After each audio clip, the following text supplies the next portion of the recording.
The Lives of the Saints by Father Alban Butler, February 19th. We do not know exactly where the Blessed was born. Some authors say that in Lisbon, and others that in Cordova.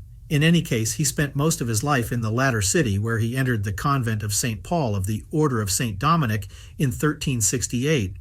In time, he became a great preacher and worked with great success, first in Andalusia and then in Italy. Upon the death of King Henry II of Castile, the Blessed was appointed confessor and advisor to the Queen Mother Catherine, daughter of John of Gaunt, Duke of Lancaster, and directed the education of the young King John II. Alvarez de Cordova reformed the court, but when political dissensions divided the regency, the Blessed retired and resumed his work as a preacher. For some time he had conceived the project of founding a convent where the primitive rule of St. Dominic would be strictly followed, according to the reform initiated by Blessed Raymond of Capua. Alvarez de Cordova devoted himself fully to the enterprise. He chose a mountainous region near the city, and there he built the convent of Escalacelli, which soon became a source of science and piety, attracting candidates from all regions of Spain.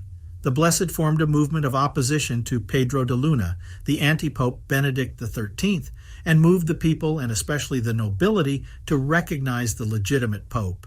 In spite of his advanced age, the Blessed continued his work of catechesis, teaching, and preaching. He spent the whole day in this work and devoted almost the whole night to prayer in the monastery. He often preached in the marketplace and ended by saying, "My brothers, the poor friars of St. Dominic of the Mountain Convent entrust themselves to your charity." The penitential practices of the Blessed were increasingly severe. He went on his knees to a chapel consecrated to Our Lady of Mercy, disciplining himself along the way. There is still a painting in Cordova that depicts the Blessed kneeling, his back covered with blood, surrounded by a group of angels, some of whom are busy removing the pebbles from the road. The Blessed built several chapels on the monastery grounds. Each of them represented a station or scene of the Passion, probably in memory of Alvarez de Cordova's journey to Jerusalem.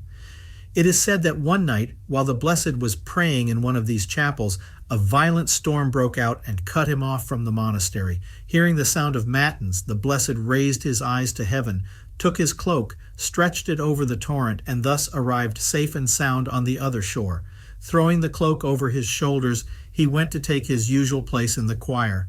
The cult of the Blessed was confirmed in 1741.